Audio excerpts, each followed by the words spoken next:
All right, all right, all right. Short stream today. I've been very productive. I'm not letting you get in the way of that. I'm not letting the stink of failure from you people rub off on me as much as you would like that, I'm sure. Hello. No. It's true, Nuts. It's true. It's been a productive morning. Yeah. And in all likelihood, by the way, we're going to start, excuse me, a MOG journey. You know, we're going to see how far we go. I did get a Peloton, though it's not here yet, of course. So we're going to see how far we can take that, you know? How far can my jawline go? We'll have to find out. We'll have to find out together.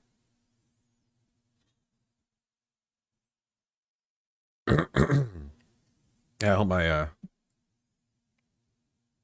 hair doesn't fall out. Do people just get muted for Fed posting? I mean, do you want to get banned?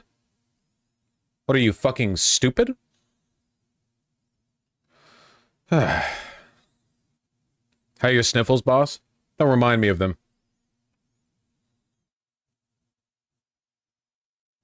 I'll see how dedicated my use is.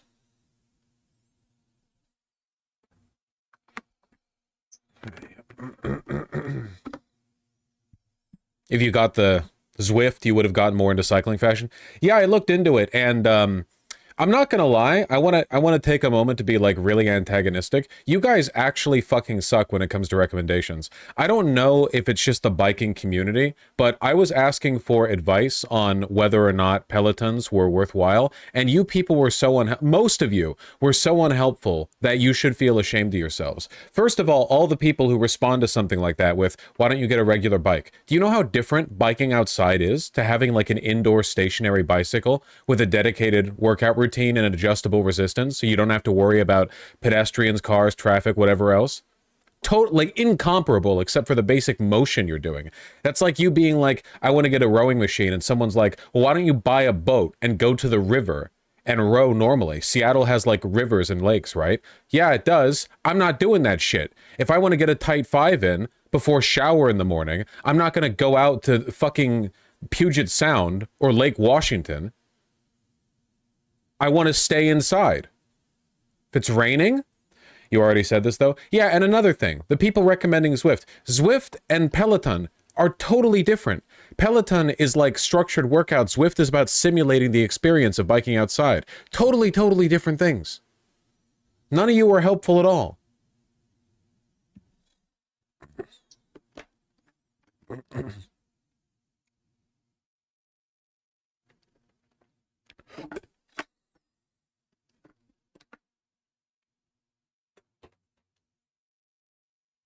Honestly, your fault for expecting chat to be helpful. No, I think that chat can do better than that. I know that underneath the text, you guys are actually like an aggregate of regular living human beings. It's kind of wild how collectively unhelpful you can be.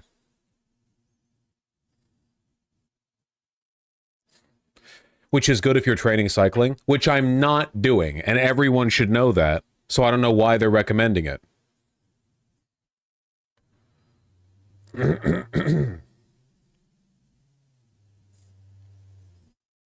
Zwift has structured workouts. They're completely different. Oh yeah, speaking of the area of the world that I live in, more or less like West Coast United States, 7.3 earthquake in the Bay Area?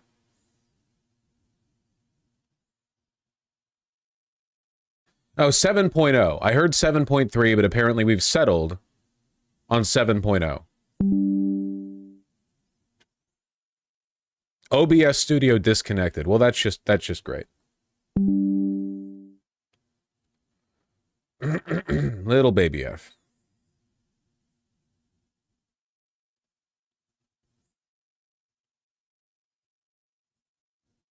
God damn. Well, it looks like there were no real consequences for this one, but still.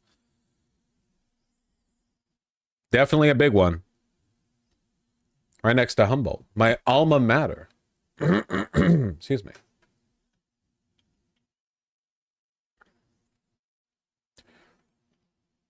I was on the Bay Bridge home when they canceled it. Canceled the tsunami warning.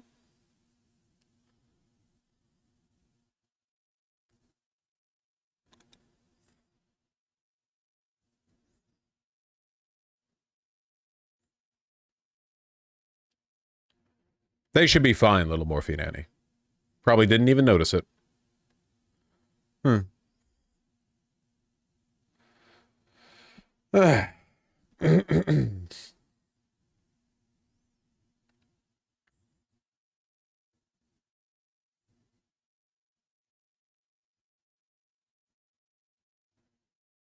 Hmm.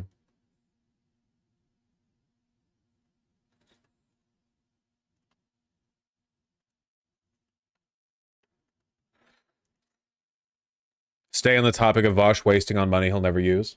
Is it really that financially irresponsible to purchase a Peloton when the jacket I'm wearing is already like in the ballpark price range? I feel like we're already past that point. At least like I could theoretically get some use out of it, you know? He's spiraling.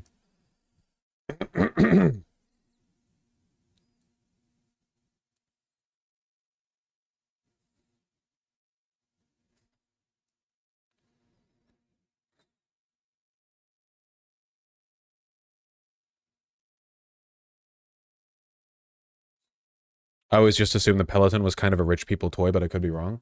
You can get them for like $1,000, man.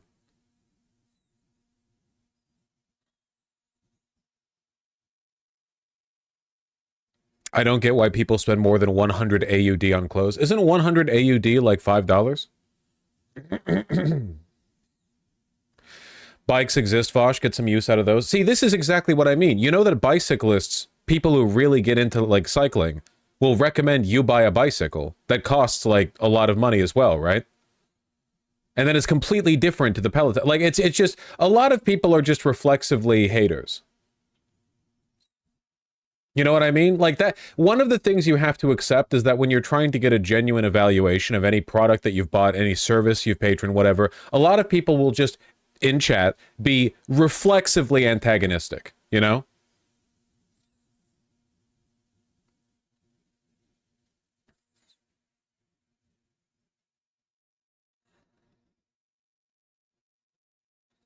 Yeah, there you go, Inchworm. Just use a treadmill on stream. Yeah, but treadmills kind of suck. Unless you have a really expensive one, they're super loud. Also, like, you walk in place? Great, I could walk in a circle, like downstairs if I wanted to. You know? Totally different from like an exercise routine you do with a bike. God help me.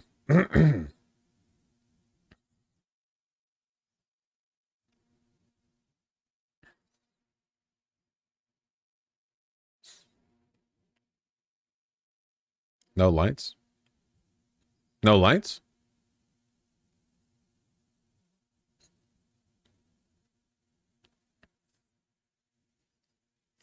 Treadmills are supposedly bad for exercise. They aren't how we naturally walk. I did use a treadmill for a while, and I hurt my joints. Like, they're bad for your ankles and knees, you know? You're doing like, you're like impacting, you're concussing your joints against like a flat surface, you know? That's why people recommend you swim so much.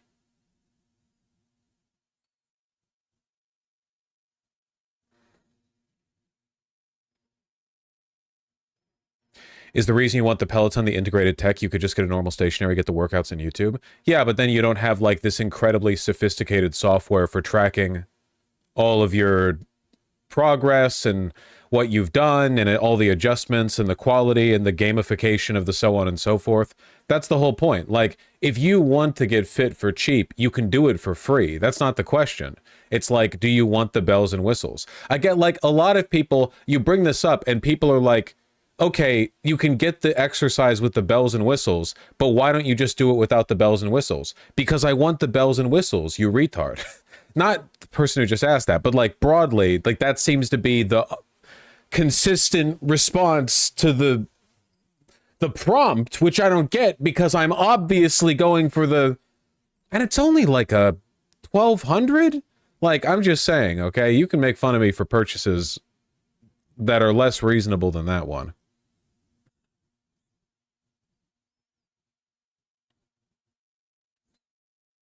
I want the jingling keys.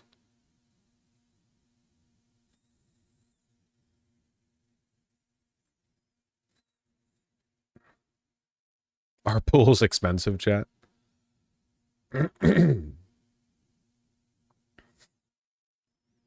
Look, we'll see if I stick to it, okay? If I can get the... Oh, wait, sorry, it's... There we go, you do it from top to bottom. If we can get the weight loss tech, then we'll see if it works.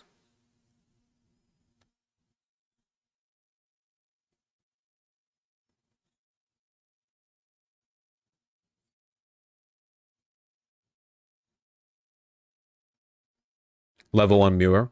I have to practice in the mirror.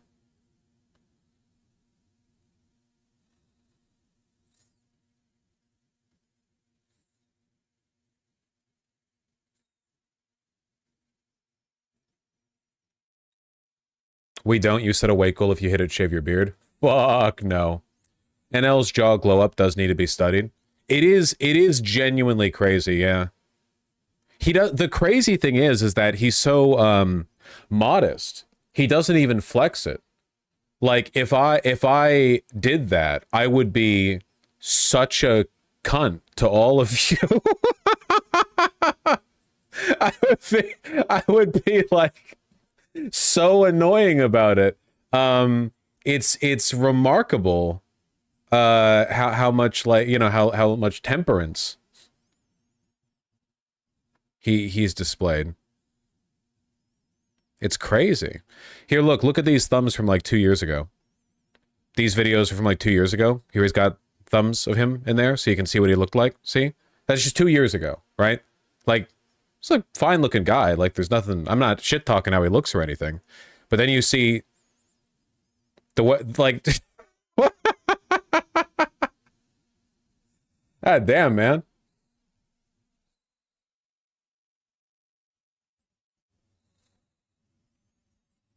He mewed, by which I mean he lost weight. I'd be such a cunt.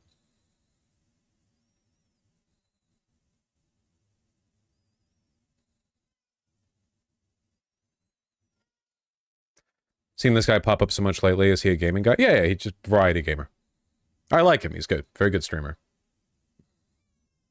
Ruben, what are you meowing? You're meowing? I haven't even started stream yet, really.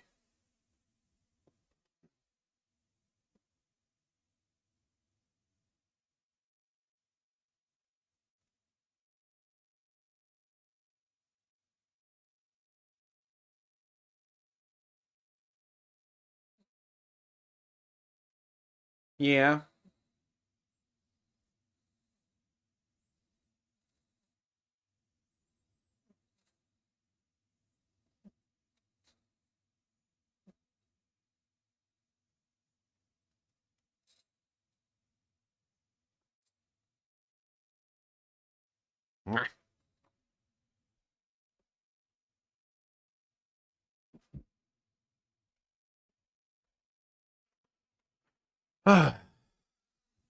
Oh, check it. I finally got vintage Levi's that fit me properly. See? They're from the, I think, late 90s? They're a little loose on me, but they're 38s. What are you going to get? I normally wear 36 or 35 for stuff made today, but they didn't do vanity sizing back then because everyone was skinnier. So they go by the actual waist size.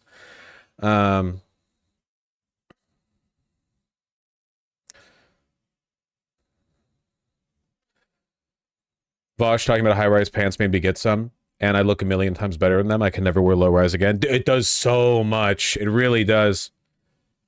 People really liked my big pants from the selfies that I posted the other day. People really like that shit. Where is it?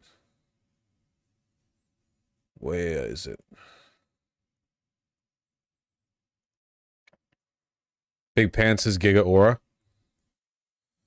They love it, you know. People crave the huge pants. Depends on the brand, DLTS.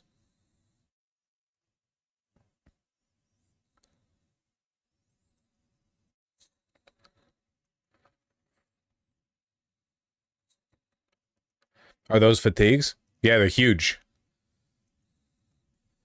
Lighting's nice. Lighting's shit, but I appreciate it.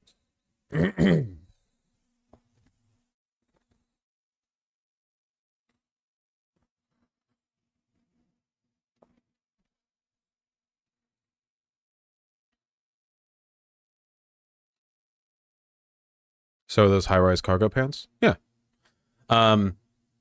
Be worn high-rise or low-rise, though I prefer them high-rise. I might need to get them... If I start losing weight, I'm going to have to get those tailored real soon, because they're hanging on by a thread when I have the waistband up to my belly button. It's nice, though. The fabric is so heavy that it doesn't ride up my crotch, you know?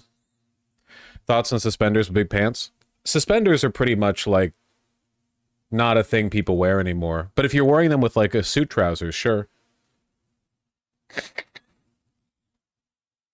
Nice, Anadexis.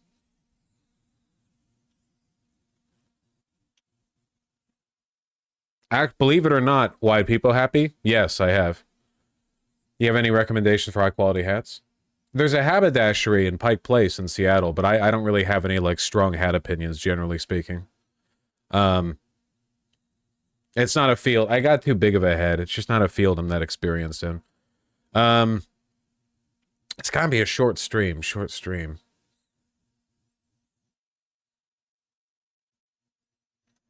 I gotta get on stuff. It's just still sniffly. It really takes me out of the desire to yap.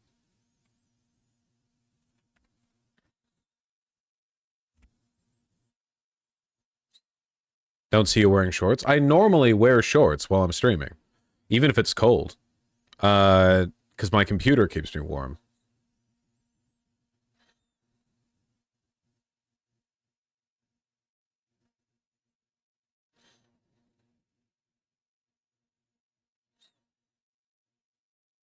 Oh yeah, no, that's for sure. All right.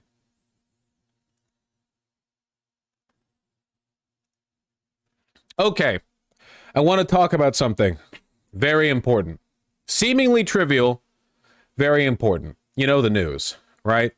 The United Healthcare CEO got murked, assassinated outside of a hotel in Midtown Manhattan. The police are closing in on the shooter. They're probably going to find the guy. You know, it's a very high-profile case. It'd be very embarrassing for the NYPD if they didn't find the guy. Most of the time, the NYPD, or in fact, police in general, do not give a shit about solving crimes. You know, it doesn't reflect poorly on them. But if they're pressured, you know, by the media, which they certainly are in this case, they have resources. You know, what's the budget of the NYPD? $50 trillion? I don't know. Anyway, people are losing their minds online. Turns out the shooter is quite handsome, according to some CCTV footage, giving you the stunna smile. It's what happens to your physiognomy when you're... We don't support what this man did, to be clear, okay? That would be untoward and a violation of YouTube's terms of service. We don't support what he did. Clearly, it's done wonders for his demeanor and jawline. It's funny, this Yahoo News article actually chose to use the picture of him smiling for this one. I wanted to talk, I didn't mention this much yesterday on account of me not, like, having eidetic memory of everything that's ever happened to anyone ever. You know the CEO that got killed? I'm not justifying his murder. You know he was, like, really, really, really evil? Like, really evil? Listen to this. Murdered insurance CEO had deployed an AI to automatically deny benefits for sick people. You know that the CEO of a health insurance company in America is evil no matter what. But in this case, Just over a year before Brian Thompson was murdered this week in Midtown Manhattan, a lawsuit filed against the insurance giant he helmed revealed how draconian its claims-denying process had become. Last November, the estates of two former UHC patients, I wonder why former, filed suit in Minnesota alleging the insurer used an AI algorithm to deny and override claims to elderly patients that had been approved by their doctors. The algorithm in question, known as NH Predict, allegedly had a 90% error rate. That's crazy. You hear there were a series of words written on the casings? Yerp.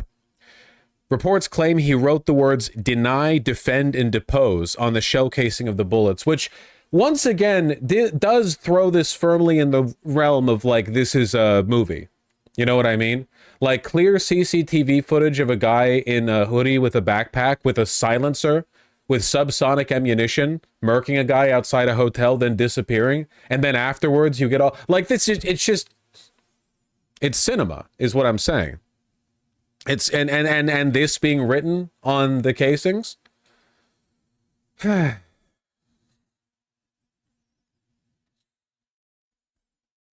Kino?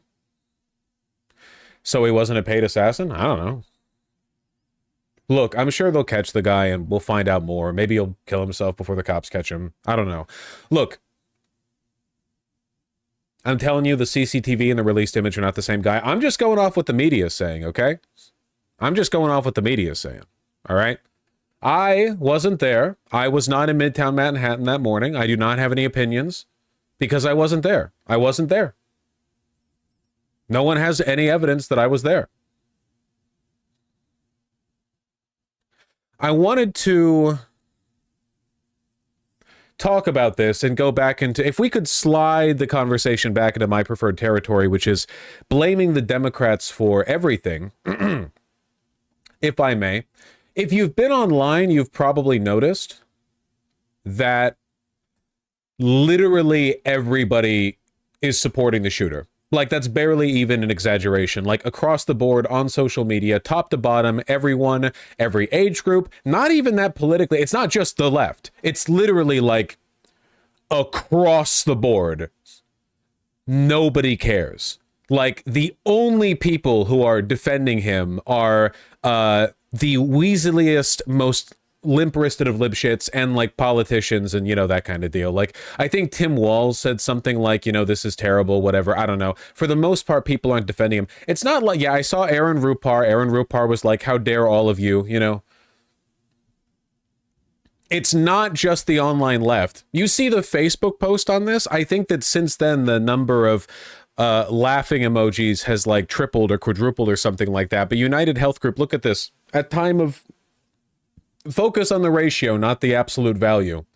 At time of screenshot, 23K reacts, 19K of which are laughing. I mean, come on. People really didn't like the guy. And also, it's worth noting that while Brian Thompson was an evil man who presided over and profited from the deaths of hundreds, perhaps thousands of people in the short time that he was CEO of United Healthcare, I mean, genuinely like a social mass murderer. And the only defenses you can really mount of his behavior, his use of that AI algorithm to automatically deny claims in a way that is legitimized by the, you know, AI algorithm. The only defense you can really mount on him is the Nuremberg defense, can't you? Like, oh, well, he was the CEO of a healthcare company or health insurance company. Of course he had to kill people for profit, which is like, okay, sure. Like, you know, all right. You know, you could do that for anything. It's, you know, like, oh, it's a member of the Schutzstaffel. Like, what are you going to do? That's his job. Yeah, okay. So Nuremberg defenses aside, really, nobody has anything positive to say about this guy. Classic, like, clean Wehrmacht bullshit. So with all of this being said, do you understand why Kamala Harris lost now? I hope some Democrats are looking at this. People didn't even know who Brian Thompson was. Nobody remembers the name of any, like, given CEO. There are a million evil companies. People are furious with the system right now. And I am saying the system in the most, like, anti-intellectual, broad, like, meaningless sense possible, because that is how people are thinking. People do despise the healthcare system, yeah, but no one likes CEOs. The right doesn't like them for a variety of reasons, usually because they use them as scapegoats for conspiracy theories. The left doesn't like them, but you know what? The median person also doesn't like them. Again, people have this idea that like you're either on the left, the right, or the center. There's no such thing as a moderate centrist. There's like 5 guys that are like that, okay? The average American is a psychopath who would send the other half of the country to a wall if they could. I know, I really mean it. I really genuinely mean it. If you have a conversation with like an average, and it can be anyone, go have a conversation at a bar with like a West Virginia, like some like Appalachian, like 45-year-old something. Go have a conversation with a tech guy in you know, San Francisco, like he's going to like one of those sleeper tube, like capsule hotels that cram himself in there before his next 18-hour day of work. Go to any of these people, just any like people who wouldn't consider themselves a leftist or a MAGA head or whatever. And you know what? They're all sick of it. Nobody's happy with the direction things are going.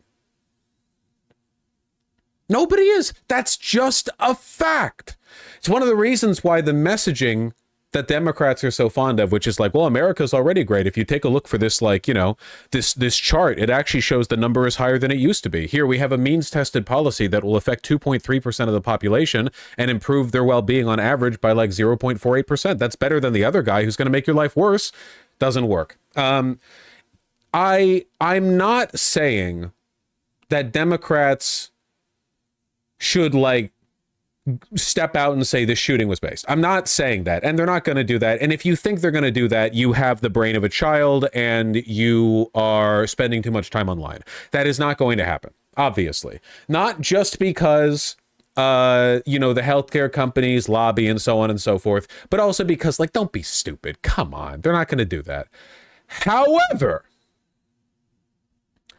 they should really look at this environment. An environment where it's not just nihilistic internet leftists, but everyone reacting this way to the assassination of a health insurance CEO, and use that to help further their understanding of why they lost. Because again, if you are only talking about, like in a mathematical, flat utilitarian sense, which party is better? Democrats, obviously the Democrats. If you are operating sensibly, if you are reasonable, if you know how politics works, it's obviously the Democrats by like a wide margin too, not because the Democrats are going to make your life so much better, but because the Republicans are going to make it that much worse. But that's still a big difference.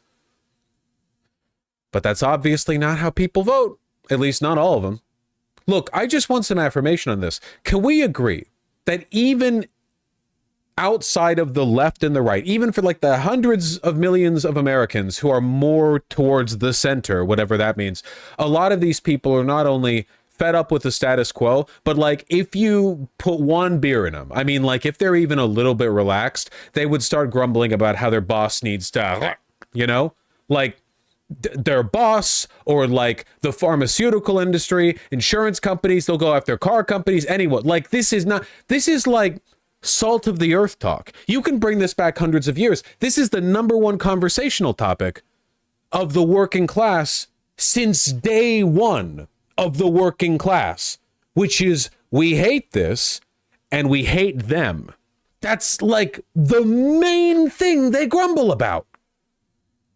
Even back when labor conditions were a lot better proportionally, like in a relative sense, our country was a lot more economically equal back in the 1950s. Obviously not equal like in a broad sense, but in terms of the difference in wealth between the capital class and the working class, like right now it's stratified to an insane degree, but at the time it was comparatively a lot closer. And even at that time when Americans who had like union benefits, you know, they would work in like a domestic manufacturing plant and they would have like a job security that would allow them to retire or whatever. Back in those days, they still grumbled about their damn bosses.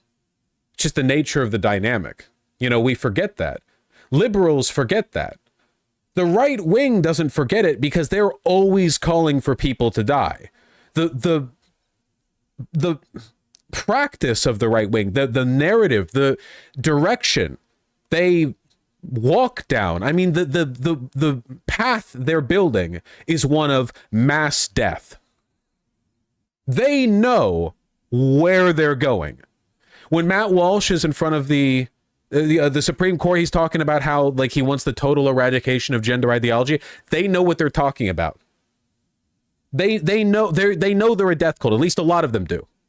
But liberals forget. They forget because they believe in the institution. They believe in the numbers. I'm not saying the numbers are incorrect. I'm saying they believe in them. Like they believe they matter more than they do for politics.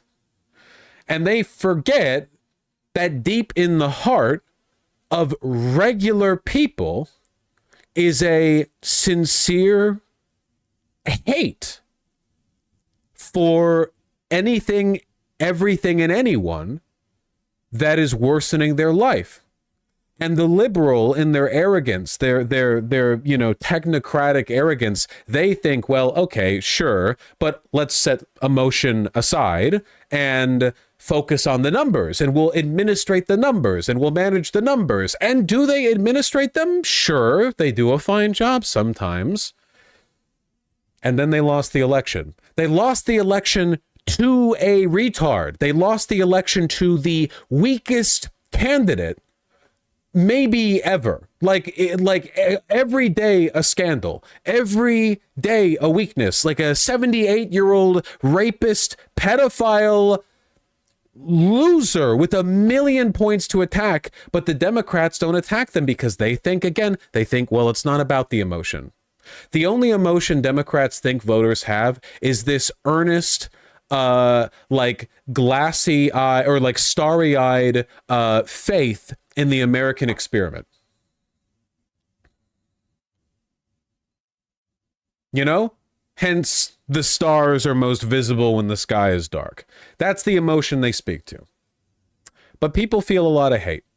This don't happen without a lot of hate. People feeling a lot of hate. Like, and you know, oftentimes the hate is more of an emotional outlet. Like, people will often hate their local 7-Eleven cashiers because they, like, I don't know, they take too long. So I'm not saying all hate is valid or should be appealed to. Some hates are a little more materially supported than others. This guy was fucking evil. Brian Thompson. The American health insurance industry is insanely evil. It's a parasitic middleman that siphons billions from working class Americans and provides something that they shouldn't even need provided to them. It robs them of a right that every civilized country should provide to its citizens and hands it back to them, for fistfuls of cash. And then often it doesn't even provide them what they are paying for, as is the case with United Healthcare and the AI and the so on and so forth. It's a pretty legitimate hate. And in a sane world, Democrats would campaign on that hate. Bernie Sanders did a good job with this, and he reached a lot of people by speaking about the need for universal health care. But this is a weakness in Bernie Sanders, too. It's not enough to focus on good policy. You need an enemy. And oftentimes that logic is twisted and misdirected, you know? You need an enemy? Well, the Republicans found one. Haitians in Springfield. Trans people, so on and so forth. Okay, sure. But sometimes there's an actual enemy, you know? Like, sometimes there actually is, like, a very clear-cut, morally unambiguous example of a monstrous individual, institution, collection of individuals, whatever, and you can at least point at that. Look, what I'm advocating for would protect every existing health insurance CEO, because through the abolition of health insurance, there would no longer be any CEOs of health insurance, and then they would be safe because they would no longer be doing the things. They would no longer be attracting the negative attention. Oh, speaking of the negative attention, I don't know if you recall from last stream, but Anthem Blue Cross Blue Shield was pushing to cap their coverage of anesthesia for surgery patients. That is to say, if you are going under the knife and you are expected to require 6 hours of anesthesia, but the surgery takes 8, the last 2 hours of anesthesia, that's coming out of your pocket. And that can be tens of thousands of dollars. Anesthesia is very expensive. They backed off that decision. They backed off of it 24 hours after. Now, I can't say that there's a causative relationship between these forces here. I can't say that. I don't know. Maybe it was just unviable. Maybe they decided it wouldn't save them that much money. Maybe the legal opposition to it was too substantial. Do I want to believe there was a relationship? I mean, Brian Thompson murdered a lot of people. He just did it in a way that's legal and socially accepted. I would like to believe that the world would be a better place if the consequences for doing that were a swift and harsh trial.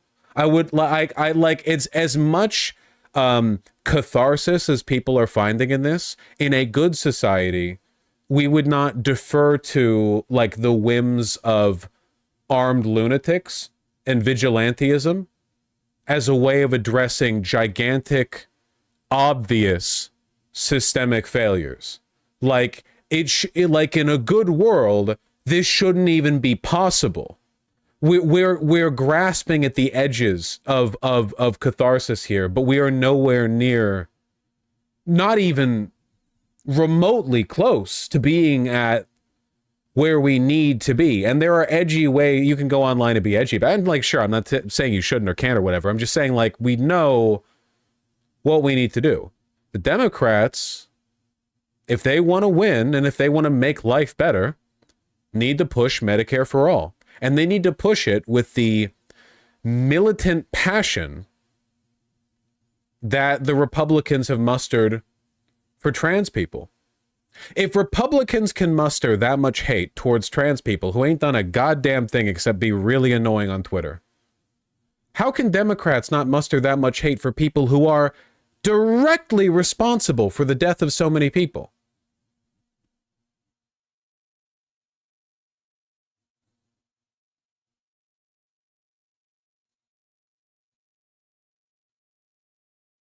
It's because Democrats are stupid? Well, yeah, and also because they're in the pocket of capital, just like the Republicans. They're just, you know, the less effectual half of that dynamic at the moment.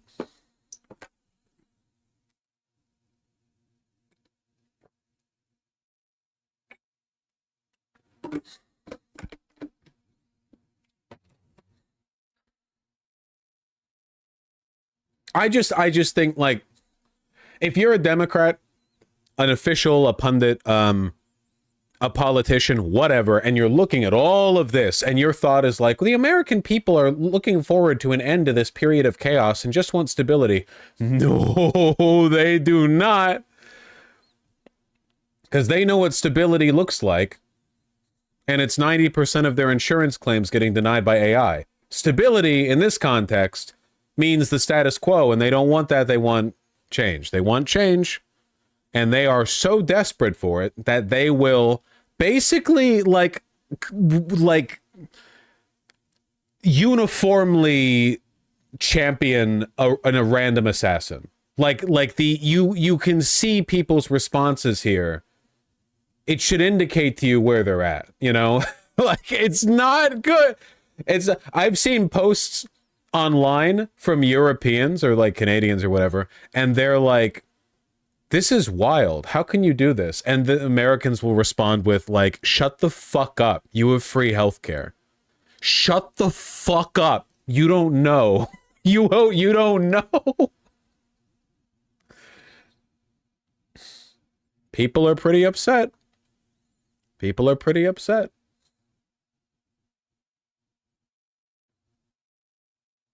Anyway, look, if you want an end to the death, you object, like, there is a literal, like, mathematical path forward that ensures the smallest possible number of people die, like, to prevent as many deaths as possible, and that's Medicare for all. The numbers line up. The math, the budget, it all lines up. All you have to do is axe the health insurance companies. That's it. You have to cut that off. Will that make some, you know, big wallet motherfuckers mad? Sure, but like that is literally the most humane for everyone.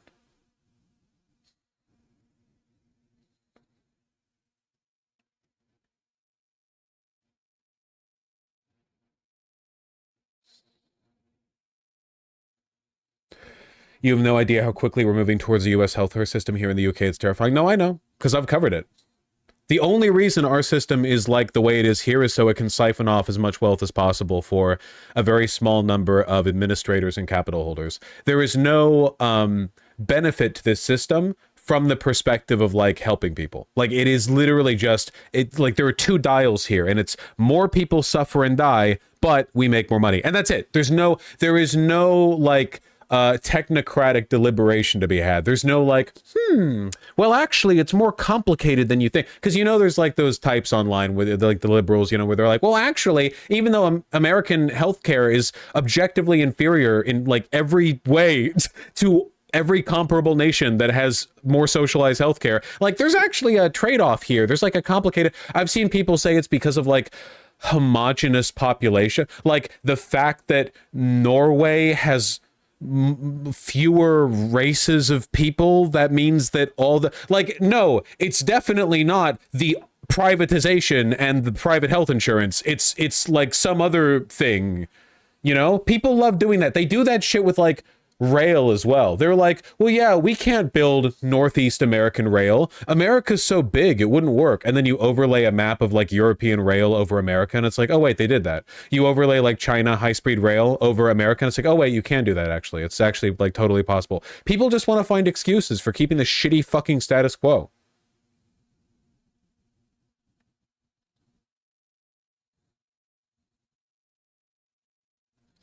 And the crazy thing is, a lot of them aren't even like propagandists. A lot of the people who are just looking for excuses to find the shit to preserve this shitty status quo are just engaging in the just world fallacy. Very common with liberals, the belief that the world could not possibly be so cruel as to have a deliberately inefficient, costly system that hurts a lot of people, that bankrupts millions of Americans every year, that leads them to suffer and die. They can't just be doing that for profit. There has to be a reason. So they invent one. It's the just world fallacy. It's really common. It's like structural functionalism gone wrong, you know? Liberals love to do it.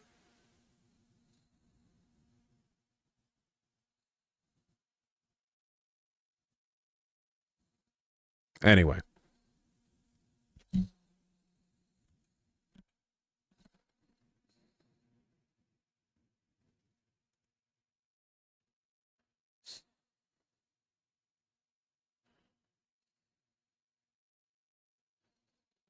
Do I have an editor on hand? Is there an editor in the house? Is there a doctor in the house?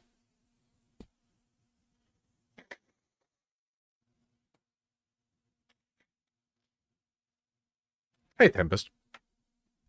Here, I'm uploading that segment for right when stream ends, which won't go long. Stream won't go long. It's good for that.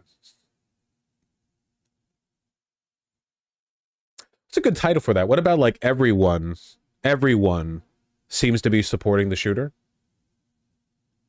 Why is everyone supporting the assassin? Everybody like that? Oh, that's an edgy one. I like that. With the like Fallout 3.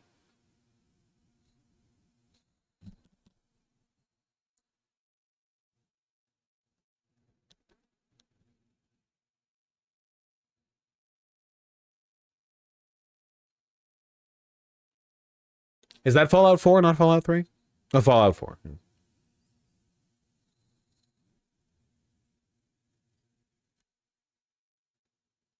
Yes. Well, either way, I'm uploading it.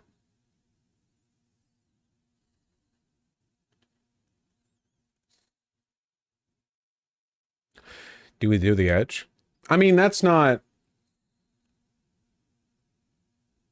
TOS at all. Like, if I reported that everyone seemed to be supportive of the assassination of the Japanese prime minister. You know, like if like the Abe, you know, like when that because that was true. You're just commenting on it. It's not our, yeah, it's not my fucking fault. I didn't make Americans fucking despise the healthcare system. Well, well, I certainly encourage people to, but I would like to believe the best way to address that would be legislatively.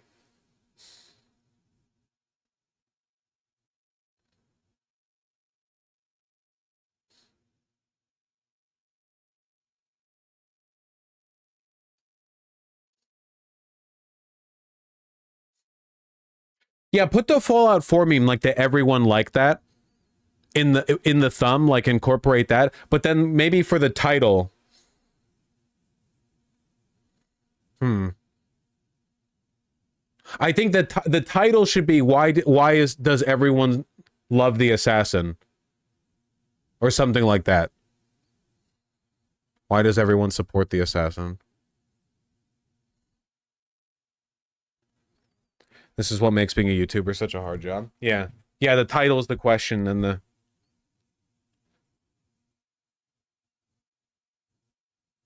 Oh, and you have to put his smiling face in the thumb, you know, like everyone like that.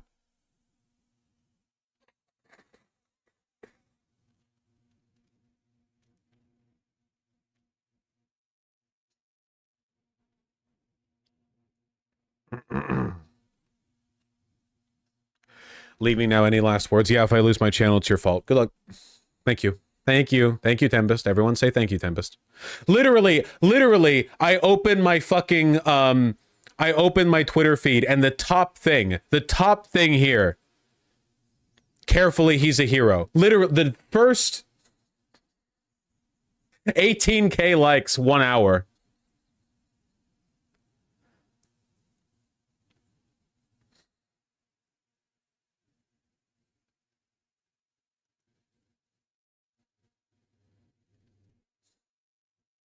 People are making fan art. People love him.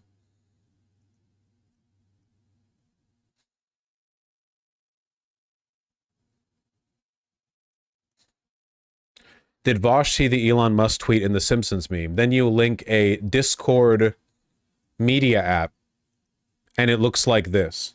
I should ban you. Are you insane?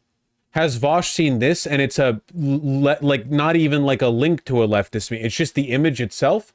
I should ban you. You're demonstrating a level of social incompetence that in a sane and fair society would have you exiled from the tribe, okay? You should be out there skinning coconut tree bark to try to make sandals so that you don't tear your feet up on the goddamn like thorn briars that you're being sent to march through.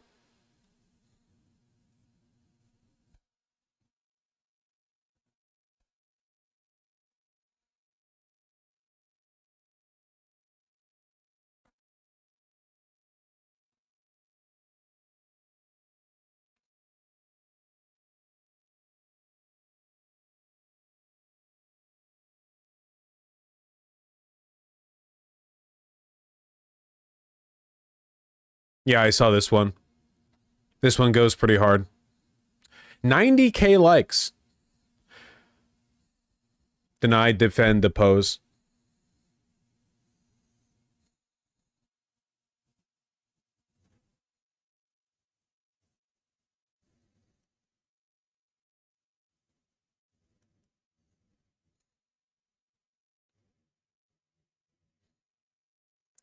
What's up with the Hawk Tua girl? That's segment number 2. Tua.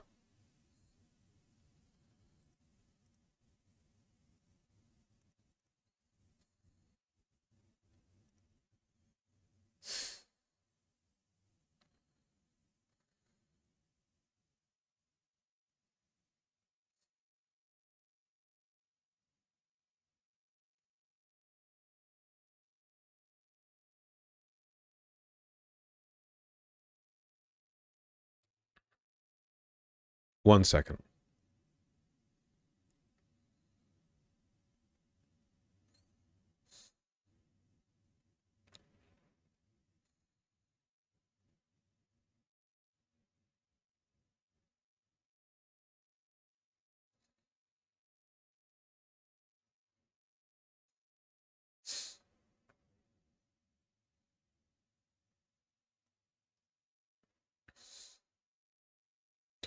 Can't wait for her to do the right-wing grift circuit.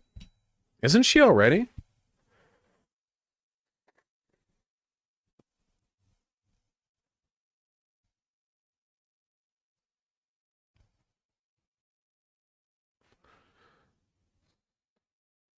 She definitely looks like a right-winger. Well, that's just anti-white racism. All right, we'll get to it. Hi, Haley Welch. That's the Hawk TUAH girl. My $35,000 that I purchased of Hawk Coin is now $2,000 after 10 minutes of buying. I am a huge fan of Hawk TUAH, but you took my life savings. I purchased your coin, Hawk Coin, that you were so excited about with my life savings and children's college education fund as well. You didn't mention that you were going to buy 97% of the supply and sell it almost immediately to make a large profit. If I had known that information, I would not have purchased your coin. Please help me, or who can I contact for refund? If not, I will be forced to use legal action. My crypto representative, Kobe, will be in touch. And here we see the fall of Hawk Coin. This looks fake. You know what? You know what I've learned? You can't tell. You can't tell with the crypto Twitter accounts because they act indistinguishably from the way you would act to make fun of them. They're just like that.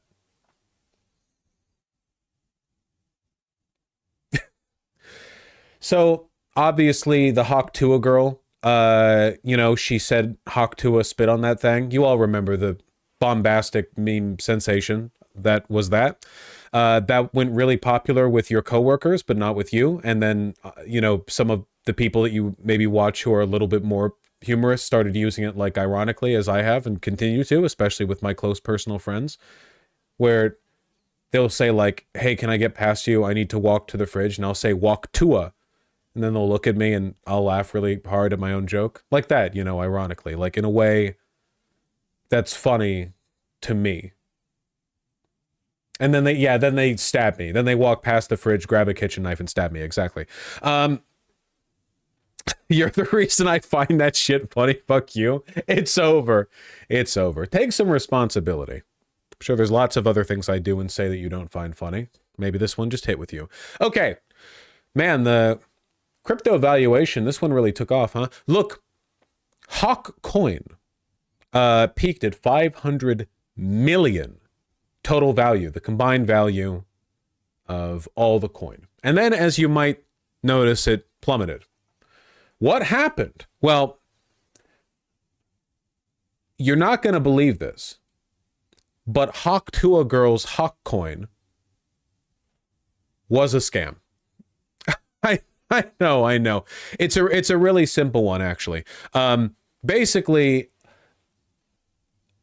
a significant majority of the total coins that were minted on the making public of the coin, when the coin was dropped, a significant portion of the coins that were already minted were held by the founders. So rather than it starting at the bottom and being organically invested into, thus raising the value, it was already held to a large extent, meaning that as the value climbed, which it very quickly did, the founders could then immediately sell their Hawk Coin and walk TUAH the bank. Yeah, it was a scam. See how it starts right here at like moment one, a very high valuation, because so many of the coins were already held. The value of all the coins was perceived to be very high because they were immediately in high demand and very scarce. And then they sold. Anyway, so is this illegal? Well, crypto's not really regulated, so good luck with that. Yeah, it's just a classic rug pull. It is very funny. But yeah, here. So yeah, here we have from Cointelegraph. For a second, I thought this said Co-Intelgraph, which maybe. Haley Welch's meme coin Hawk has plunged 90% since its launch, though Welch has denied any insider sales from herself and her team. Basically, it's not illegal to do a rug pull with crypto. It's just considered bad form, even though everyone does it. The launch of viral influencer Haley Welch's TUAH meme coin sparked outrage across social media as the newly launched token briefly pumped and then dumped, rapidly following a controversial development involving allegations of snipers and insider wallets. Welch has denied any insider sales or activity on behalf of her team or any affiliated entities. Peaked at 490 million. The price of the token then plummeted and was trading at a valuation of 41.7 million at the time of publication, marking a 91% downturn in less than 3 hours. That's crazy.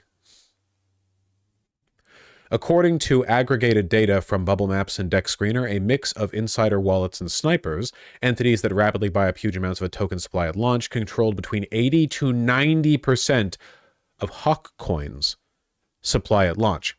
So this is insane. It basically means that like the moment the coin drops, the perceived value of the coin skyrockets because it's like, whoa, hold on, there's not that many left. It's all fucking bought already. And then as more people jump in to raise its price, the founders, the people already holding the coin, just instantly sell, plummeting the value of the coin, but making themselves millions and millions of dollars. You know, you get the idea, right? In a December 5th post to Twitter, Welch's official account said the team hadn't sold any tokens and no key opinion leaders were given free coins. Definitely lying. Just definitely 100% lying. It added that they had launched the token on decentralized liquidity protocol Meteora to reduce sniping risk. I don't know enough about crypto coin to comment on this. I'm sure that Folding Ideas would probably... Dan Olson, get in on this, okay? I'm sure you're going to make a video on this. Copy and pasting. Hawkonomics. Team hasn't sold one token and not one KOL was given one free token. We tried to stop snipers as best as we could through high fees. You wouldn't put an apostrophe here. In the start of launch of Meteor AG, fees, you wouldn't put an apostrophe here, have now been dropped. So there you have it. Still, according to data from Solana Block Explorer Soul Scanner, one wallet managed to snipe Hawk seconds after launch, purchasing 17.5% of the supply of the meme coin for around $1 million. Over the next 1.5 hours, the wallet sold 135.8 million Hawk tokens for a profit of 1.3 million. And see, they say you can't make a quick buck these days. You know, they say the get rich quick schemes are all a waste of your time. I really lost $43,000 aping in Hawk TUAH coin, wrote one user on Twitter.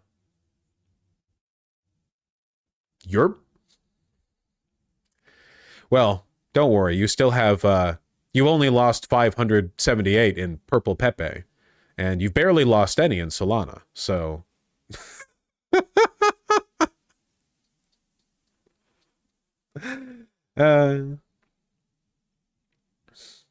look, this is obviously objectively very funny. Some of you guys might be wondering why cryptocurrency still exists, even though the crypto bubble popped a little while ago, and it's been proven so consistently and in so many times why it's still an issue. It's just a speculative vessel for pump and dump schemes. It exists for the same reason the stock market exists. Everything that happens in cryptocurrency is basically a very fast motion version of what happens when private equity firms get their hold on the corporations they buy up at a discount up on Wall Street. You know, now the Wall Street is admittedly much more complicated. One second, Tempest. Much more complicated than like a traditional crypto pump and dump scheme. But fundamentally, it still comes down to the basics where you take advantage of suckers and end up making out like a bandit with a lot more money without having produced anything of necessarily any value. It's not like stock market evaluation corresponds to the value of the production of the company that's being evaluated. It's just shareholder confidence. And that's exactly what investment in crypto is. Crypto's unregulated, yeah, which is why crypto is beloved by really wealthy people who know how to game the system and make a lot of money off of their understanding of the system. It's not a fair environment for investment Because in a fair environment for investment, you would have everyone would have more or less equal information, and it would just be like down to your judgment whether or not your investments are valuable, whether or not they work out. And that can't really happen with cryptocurrency because none of these coins fucking do anything. It's just vibes. Cryptocurrency isn't going anywhere because it is a way for wealthy people to make more money than they already had. Just like this. Same damn issue. There's nothing behind meme coins, right? There's no product. Yes, that is correct. Vosh, it's not in the Dropbox. Ah, motherfucker, a Windows update. It logged me out of Dropbox. Sorry, I'll have to do it after stream, Tempest, but that won't be long. I strongly feel like all this should be illegal. Well, in the main stream, like in Wall Street, a lot of this is. But again, a pump and dump, which is illegal on Wall Street, is basically just a more obvious version of what private equity firms already do, right? Like this is a pump and dump. By owning a significant majority of the coin from the beginning, you artificially inflate its value. Then as more people buy in and the price is higher than it was when you bought it, you do a mass sell, you dump, and you gain a nice profit. What do private equity firms do? They find companies that are failing, that don't have the capital that they need to continue. They buy them up on the cheap. They use the money to reinvigorate the company, and then they liquidate it and strip the assets, make all the money they can as they run it into the ground. Being bought by private equity is the death knell of many a good company, and I mean good company relatively speaking. That's basically a pump and dump, right? What about Vivek Ramaswamy? Remember what Vivek did? How did he get his money? Well, he worked with venture capital. He invested in what was it? It was a pharmaceutical company that had a product that wasn't working properly. He presided over that company as they worked on that formula, altered it, improved it, and then he left, bought out, before the company actually had to deliver on their promises. And then it didn't work. I keep forgetting Vivek's a billionaire. How much money is he worth? 1 billion. Yeah, he's a billionaire. But they're all hyper wealthy. The reason crypto coin ain't going nowhere is because it is the nature of this is how the economy works. Again, this is how it works. Look at this. We're going to take a look at this really quick, and I want you to tell me if there is any difference between this and what Haley Welch did with TUAH coin. Okay? I misremembered the story slightly, but not in a way that invalidates my point. In 2014, Ramaswamy founded the biotech firm Roivant Sciences. The Roy in the company's name refers to return on investment. Nice, very subtle. Incorporated in Bermuda, a tax haven, received almost $100 million in startup capital from QVT and other investors, hedge fund managers, etc. His strategy was to purchase patents from larger pharmaceutical companies for drugs that had not yet been successfully developed and then bring them to market. The company created numerous subsidiaries, including Dermavant, Eurovent, and China-based Sinovent and Cytovent, focused on the Asian market. He raised $360 million. Raised in this context means he got investors to give him money for the Roivant subsidiary Axovent Sciences in an attempt to market Interberdine as a drug for Alzheimer's. In December 2014, Axovent purchased the patent for Interberdine from GlaxoSmithKline, where the drug had failed 4 previous clinical trials, for $5 million, a small sum in the industry. Thank you. Ramaswamy appeared on the cover of Forbes in 2015. Okay, he appeared on the cover of Forbes. What has he done so far? Nothing except attract investor value. That is it. He runs a pharma company that has yet to produce a single drug. He appears on the cover of Forbes All he has done is convince investors that he will do something good. He has not done anything yet. He said his company would be the highest return on investment endeavor ever taken up in the pharmaceutical industry. Before new clinical trials began, he engineered an initial public offering in Axovant. Axovant became a Wall Street darling and raised $315 million in its IPO, in its initial public offering. Again, he has not produced anything yet. The company's market value initially soared to almost $3 billion, although at the time it had only 8 employees, including Ramaswamy's brother and mother. So 5 non-related employees. $3 billion. They have not produced anything. No tests, no trials, no drug, no medicine, nothing. It is entirely because he convinced investors that this was all going to blow up. Ramaswamy took a massive payout after selling a portion of his shares to in ROGAN to Viking Global Investors. He claimed more than $37 million in capital gains 2015. He said his company would be the Berkshire Hathaway of drug development and touted the drug as a tremendous opportunity that could help millions of patients, prompting some criticism that he was overpromising. Why wouldn't he? He's on his way out. In September 2017, the company announced that intepridine had failed in its large clinical trial. The company's value plunged. It lost 75% in one day and continued to decline afterwards. But who cares? It's too late. Shareholders who lost money included various institutional investors, such as the California State Teachers Retirement System Pension Fund. Oh yeah, non-Americans, by the way, a bunch of pension funds in our country are just like wildly invested. Like the pension fund is pooled, and then some jackass on Wall Street is like, yeah, I could use this. And then they give it to Ramaswamy or whatever. Why? This is the country that we live in. This is all legal, by the way. People are like, oh, cryptocurrency, it's so unregulated. All of this is legal.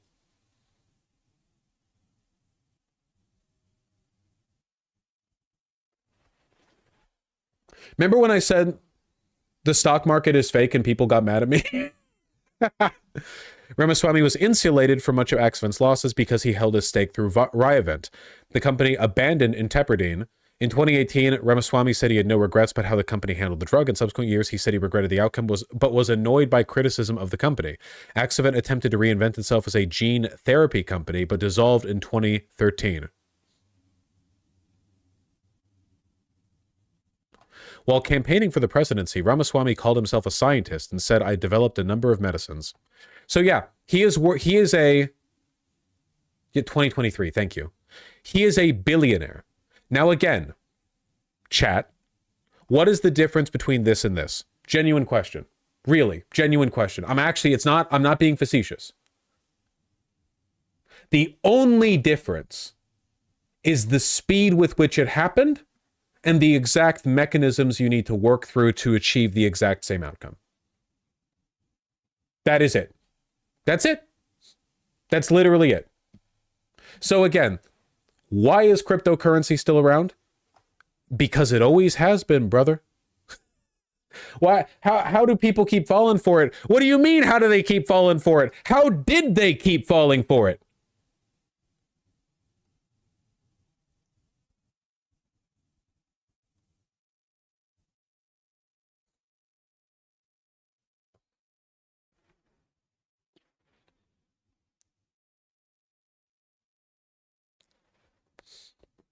Was anything ever real? You think that's air you're breathing? Do you not think any companies have a real value? It doesn't matter what the value of a company is. It's immaterial to their share price. Look at this. That's exactly the point that I'm making. Sure, you can argue that a meme coin is attached to nothing. So is this. Roivant Industries, Roivant Sciences, also attached to nothing. That's the point.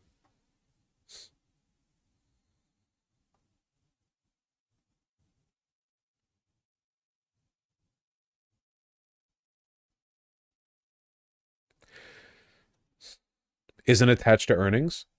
No. It's classic. Yeah, you seem to be suffering from the delusion that this makes sense. No. A company's evaluation and the money they raise is entirely down to how much hype people throw at it. That's it. How much hype there is. Doesn't matter whether it's gaining or losing money. Loss leaders are common.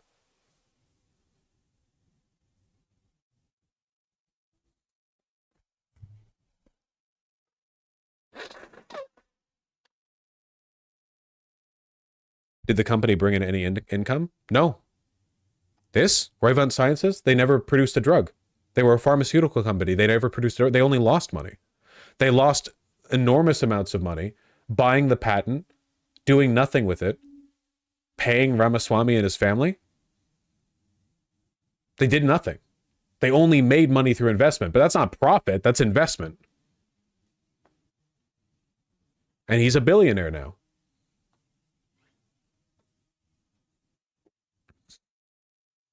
I didn't say that, Sherazadian. You're imagining a position. I never said all companies are made of nothing. You're just imagining that. They did nothing, or did they manufacture the drugs, the patents? Were you listening? I literally read out loud this Wikipedia. They produced nothing.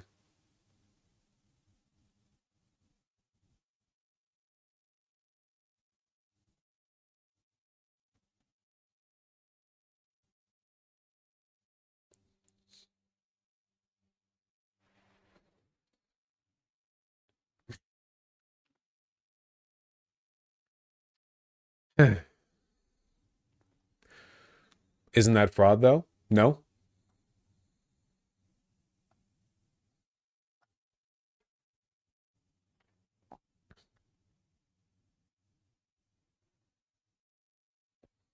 It probably is fraud, though? Nope. Fraud is if you lie. All Ramaswamy said was that he was going to buy the patent and do big things with it. But that's not a legally challengeable claim. If you say you're going to do well and then things don't go well, that's not really like a lie. It's an estimation of your own value in the future, how much you'll be able to do. But it's not actionable. He ran for the presidency. He's co-running Doge.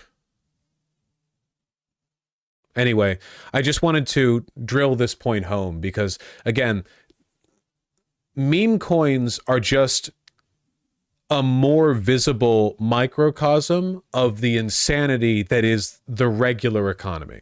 The economy was not always like this.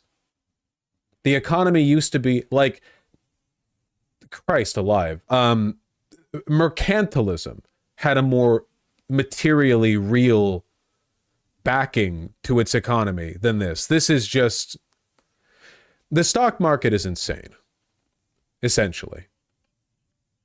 It's absolutely insane. It's called financialization. Yeah, even during the early days of capitalism, it wasn't like this. There used to be a more, like, we're in an environment now where, like, I mean, loss leaders are common, but it's not just loss leaders either. It's just the number of people who make their wealth doing literally nothing. Not even like in the sense that they don't do any work or whatever. At least Henry Ford owned a productive company, you know? Like if you think of all the robber barons back in the like 1900s, yeah, Rockefeller, Ford, whatever else, they were pieces of shit, but their companies did stuff, right? Like Ford did stuff. These companies did things. But Elon Musk is the wealthiest man in the world, and his wealth is based on stock evaluation, in many cases for companies that are built entirely on like twigs, duct tape and subsidies.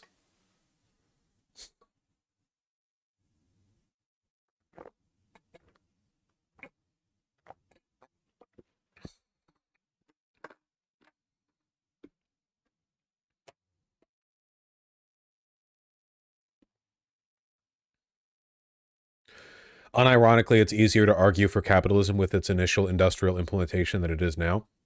Oh yeah, for sure. Like Marx's points have only gotten more salient. If you could implement like Adam Smith style laissez-faire capitalism with the kinds of protections he advocated for, if you could implement that now with modern technology and blah blah blah, you're not going back in time. But if you could take that sentiment into today, it would be like a fucking dream compared to what we have now. It would be like a breath of fresh air.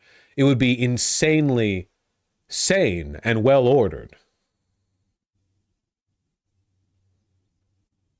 We're in a fallen state.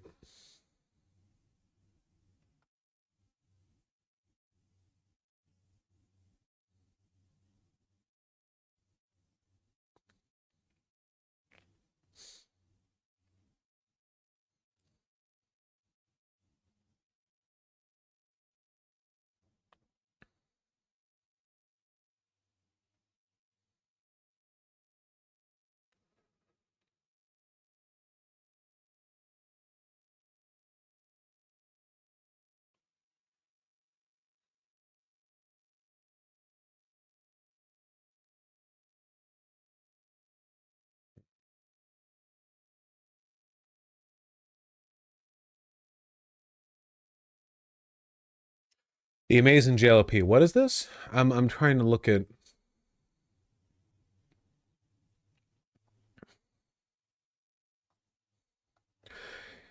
Are you making the claim? Let me see. Association of Surprise Brothers.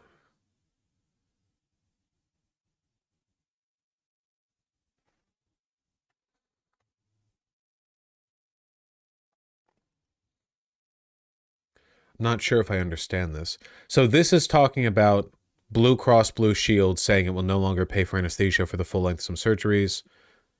And then the community note. This post is directly from the American Society of Anesthesiologists. That makes sense. This change follows Medicare billing practices. Anesthesiologist providers very often have been found participating in surprise billing. This change attempts to close this loophole. Wait, so you're suggesting that if Blue Cross Blue Shield didn't bill for the full duration of the surgery, that would somehow prevent surprise billing? I'm not sure if I understand the...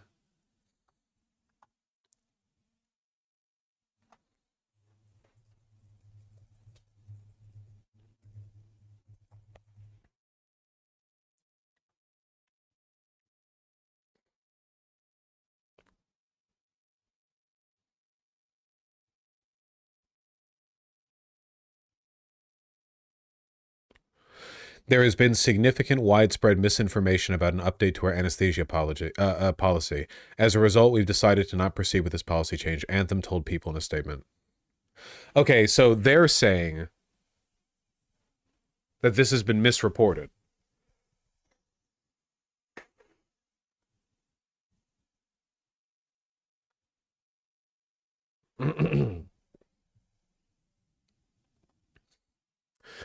To be clear, it never was and never will be the policy of Anthem Blue Cross Blue Shield to not pay for medically necessary anesthesia services. Well, wait, hold on. This means nothing. Because the whole point of the story was that Anthem Blue Cross Blue Shield was determining that medically necessary anesthesia services might end at an arbitrary point mid-surgery. Like, medically necessary might mean 8 hours, and past that they're not covered. Like, that's the point is what their determination of necessary is. The insurer added the proposed update to the policy was only designed to clarify the appropriateness of anesthesia consistent with well-established clinical guidelines. This doesn't necessarily seem like it vindicates Blue Cross Blue Shield. They're basically, like, the initial claim was they're no longer going to cover anesthesia past a certain point, and their clarification is like, no, we'll cover anesthesia up to the medically necessary point. Okay, well, what about past that? Why are you just linking tweets?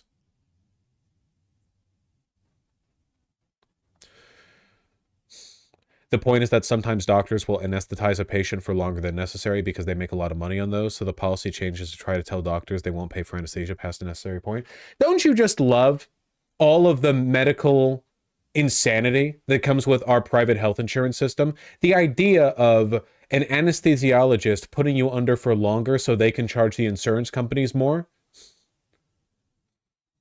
Like a totally, like it's completely senseless.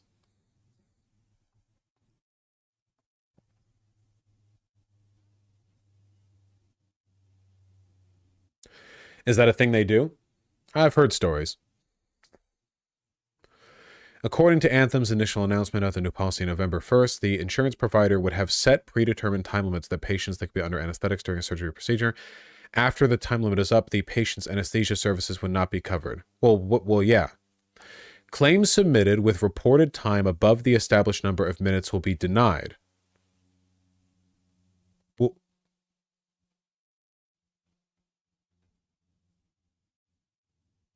but that would still mean the person going under would have to pay for it. Okay, so they're saying this is a change they only wanted to make because of anesthesiologists overbilling, but it seems like the consequence of them doing this would still be randomly patients would wake up and then they'd be told that they have to pay the bill.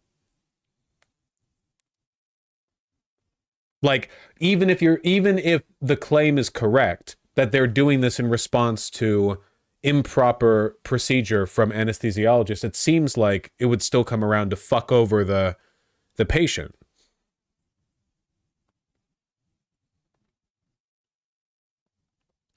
This update will not change industry standard coding requirements or the American Society of Anesthesiologists anesthesia formula. Well, yeah, of course. Why would it do that? Supposedly this reduces fraud because now doctors won't want to rob patients because they're poorer than the insurance company. How does this improve life for the patient in any way? This would just reduce fraud stealing from the insurance company, which I don't give a fuck about because they already make infinite money. This does nothing at all to help the patients, and it can hurt them. Okay, so yeah, never mind. Then my assessment was correct. It's not due to widespread misinformation or whatever. They are just trying to get one over on and make. This is just them trying to make more money.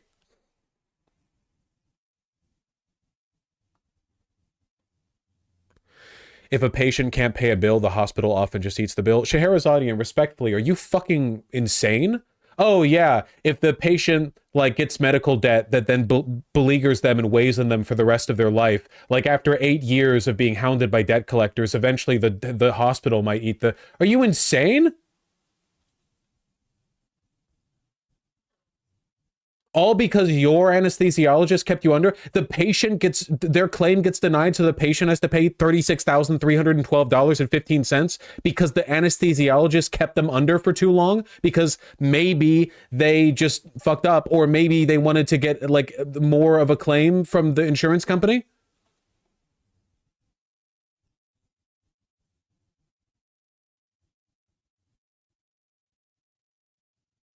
That's crazy.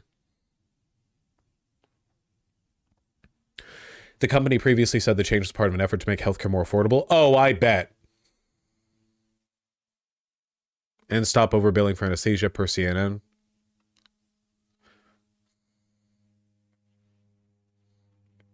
Yeah, I believe that. I believe a health insurance company would make a change to make your life better.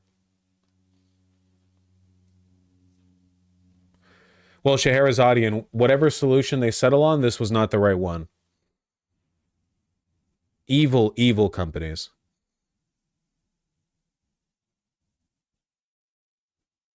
If an insurance company says the sky is blue, you need to check. Agreed.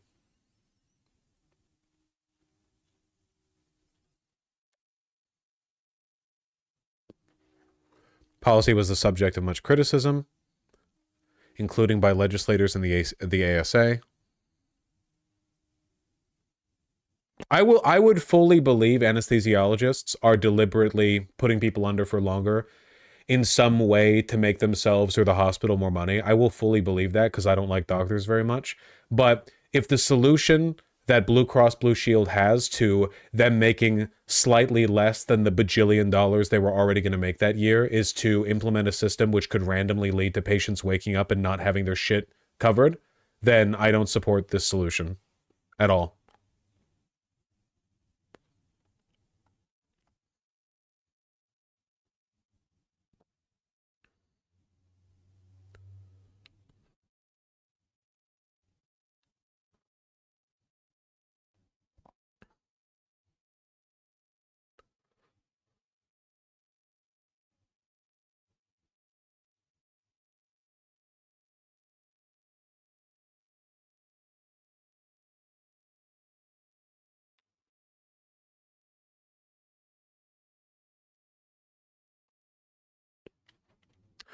Blue Cross Blue Shield told some extremely overpaid specialists, median salary $430,000.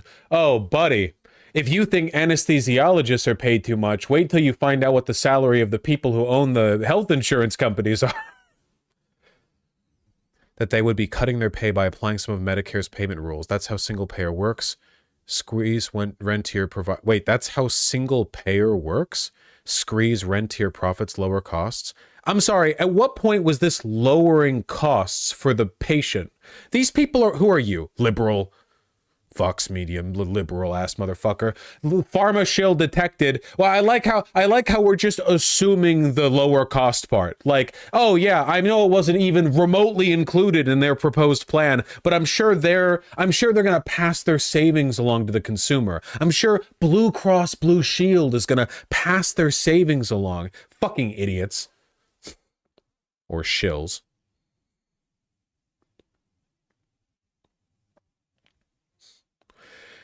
Issue is the hospitals can essentially charge whatever they want because it's huge insurance companies that pay for it. Not my problem. So literally, like, it's a psycho system where that is engineered to make both of them insane amounts of money. They're not victims here. You're literally suggesting the health insurance agency is like the victim in this arrangement. I don't give a shit what their fucking dynamic is. They make up numbers and throw them back and forth. They like preferentially, they leech off each other and off the patient. Like, fuck them. This policy would have enriched Blue Cross Blue Shield at the expense of the patient, which is the only thing that I care about.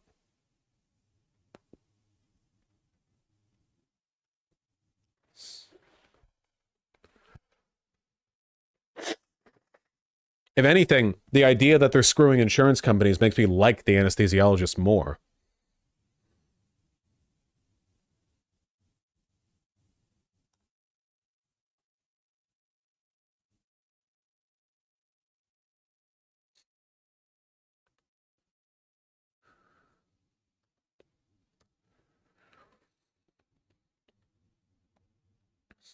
I'm not defending them. I'm just trying to explain that this isn't because the insurance company is just evil. It's because the system is set up where this is the only thing that can happen. There's an easy way to fix this. You approve the claim for a patient's surgery, even if they're kept under anesthesia for longer than expected, but past a certain duration of anesthesia, the hospital just has to eat that bill. So if you are expecting to pay for 6 hours under and you spend 8 hours under, the health insurance company pays for the whole claim, but won't reimburse the hospital for the last 2 hours. That fixes it perfectly.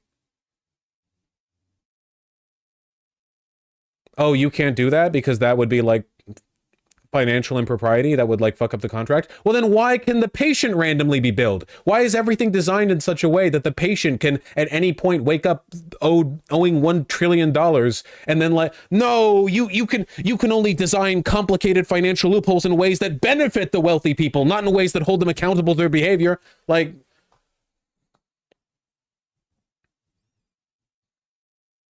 but then the hospital will go after you. Well, obviously that would be prohibited because like the full thing would be covered by the health insurance company. They would just not pay that amount and it wouldn't defer to you. It would just be like, well, no, that's not valid.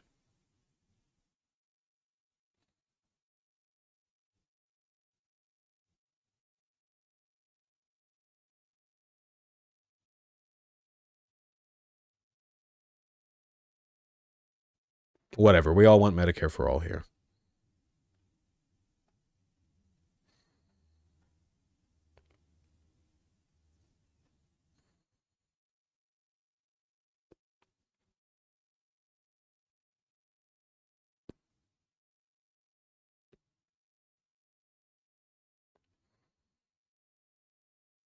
Dude, I've got like hamburger meat on the inside of my left cheek. I must have bit that pretty hard. When did I bite my cheek?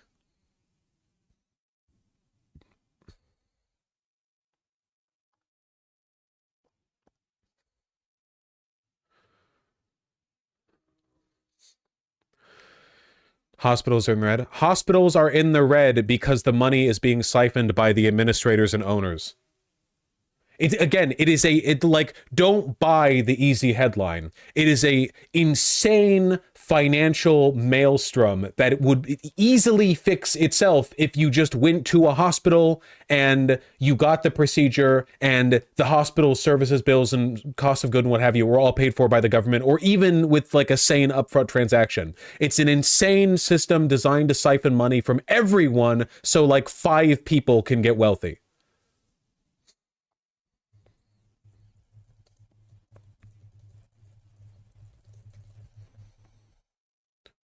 It's a gigantic administration bloat. You want to see how bad it is? I bet you can't even fathom. I bet you can't even fucking guess. Healthcare administrators far outpace physicians in growth. 2 lines on a chart. How many physicians are hired versus how many administrators are hired. Yeah. Since 1975, there are over 3,000% more administrators in the American healthcare system. People do-nothings who do nothing. Their only job is to siphon more money. You pay $1 bajillion for your tonsillitis or appendicitis or whatever, that all gets split among them.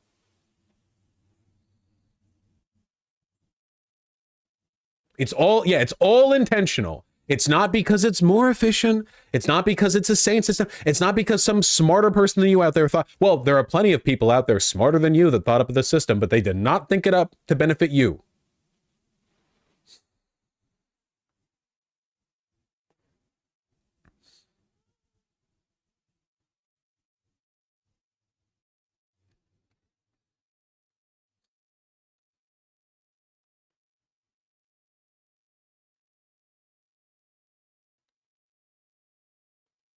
What happened in the 90s? A lot of people made a lot of money.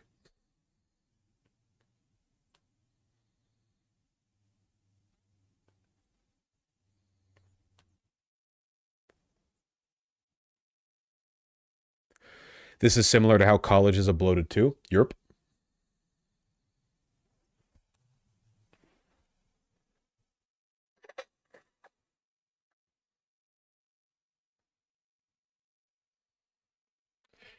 Yeah, your average doctor is not living it up as much as you think, trust me. There are some like super high profile brain surgeons or whatever, but even many of the medical staff that have a relatively high salary, they're paying down a lot of student debt. I'm not saying they're poor or whatever. I'm just saying like that's not where the money is. It's just a gigantic financial apparatus, a parasite leeching off this system along with every other one. That's why life hasn't gotten any better for folks, even though we're the wealthiest country in the world with the biggest numbers. Like we have, the numbers are huge. Where are the numbers? Where are the numbers contained? Well, they're all contained here.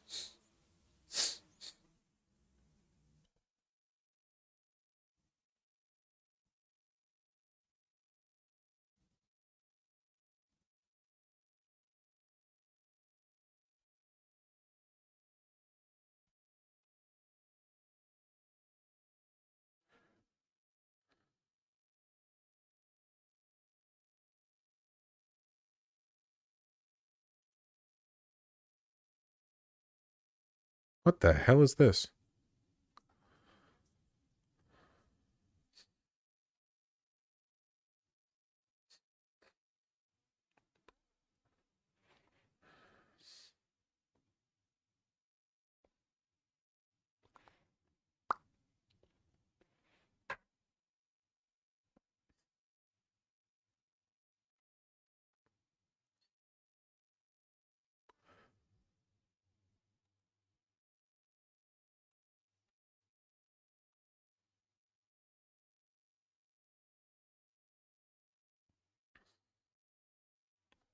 It's a crazy system.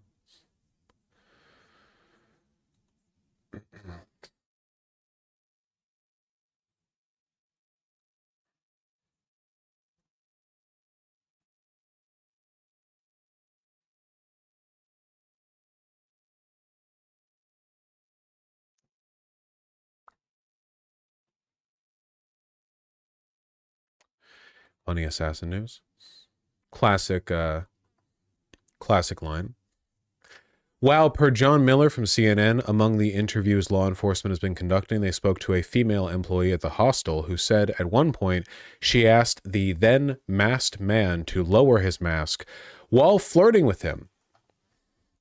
which is when this photo released by New York City Police Department today was taken. Classic. Main character shit real.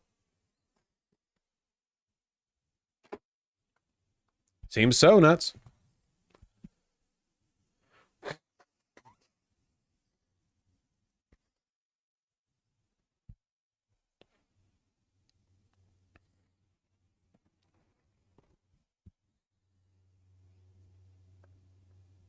Finally, Americans have a hero.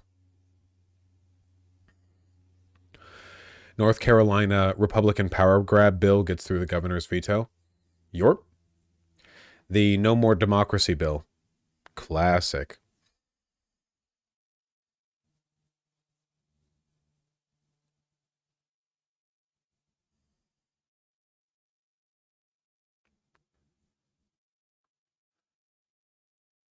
All right. It was meant to be a short stream, and I want to keep it that way.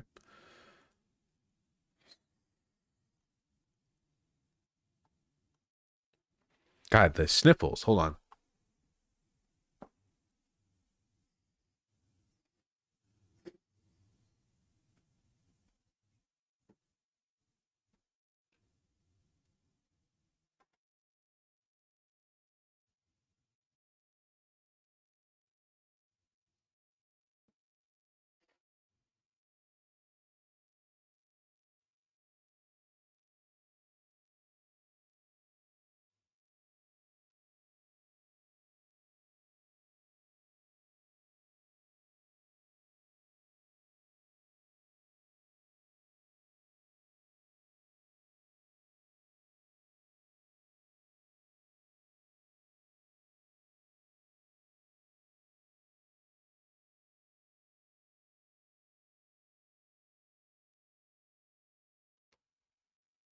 Ooh. Yeah, I know, Young Tree. That'd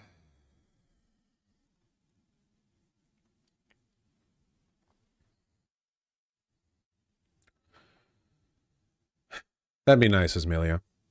I mostly just get discouraged while streaming when I have the sniffles because it's just really difficult to keep up with the rowdy bits and banter when you're, you know, fighting your sinuses. What t-shirt is that? It's from Imogene and Willie. Isn't it cute?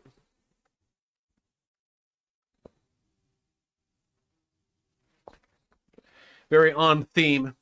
And a shade of blue that I don't have in anything else. Kind of like a dusty, weathered, but still fairly saturated blue. I like it.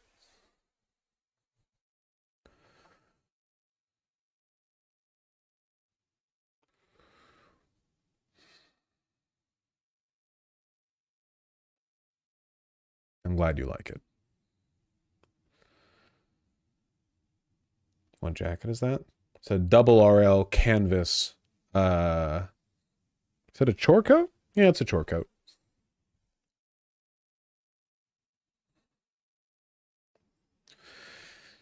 Adorable, I love you, but move on from fashion, please. Ah, a lightning rod. Good of you to, you know, nominate yourself to be the victim of my antagonism.